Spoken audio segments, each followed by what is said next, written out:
ሰላም ሰላም ቤተሰብ እንደምን አላችሁ? ከኔ ጋር ሁሉም ሰላም ነው። ቤተሰቦቼ ይህን ቪዲዮ ላይክ ሸር አድርጉልኝ፣ እንዲሁም ሰብስክራይብ አድርጉኝ ማለት ነው። በጣም ለኔ አስፈላጊ ነው ከምር እና ቤተሰቦቼ ዛሬ ስለ አብርሽና ስለ ሄርሜላ ትንሽ ሀሳባችን እንሰጣለን።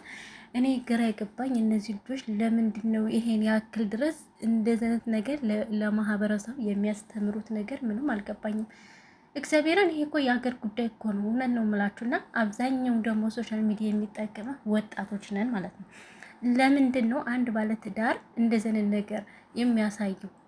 የእውነት ነው ይሄ ኢትዮጵያ ውስጥ የማይወክል ነገር ነው። ሲጀመር አብርሽ እና ሩታ በመካከላቸው ውስጥ ምንም አይነት ጸብ የለም። ለምን እነሱ ዶላር እንዲቆጥርላቸው ብቻ ማህበረሰቡ የሶሻል ሚዲያ ሰው እነሱ ላይ ትኩረታቸውን ብቻ እንዲያደርግና እነሱ ዶላር እንዲቆጥርላቸው ብቻ ነው የሚፈልጉትና አሁን ሩታ ልትወርድ ስለሆነ ለማረፍ ጊዜ ስለምትፈልግ ነው ሄርሜላን ቀድሞ ያመጣት አብርሽ ማለት ነው። ተስማምተው ያደረጉት ነገር ነው እንጂ በአብርሽ እና በሩታ በኩል ምንም አይነት ጸብ የለም። እውነቱን ስነግራችሁ ማለት ነው። የምር ነው የምላችሁና ግን ሄርሜላና አብርሽ የምታደርጉት ነገር በጣም ነው የሚያስጠላባችሁ። እግዚአብሔርን ነው የምላችሁ። ምንድነው የምታሳዩለኛ እንዴ?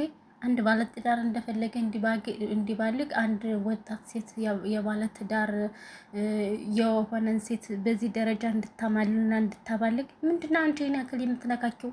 ጉድፈላ ልብስ ማወቅ እኮ ነው የቀረሽ። እግዚአብሔርን ሩታ ሄርሜላ በጣም ነው የምታስጠላ የምትሰሪ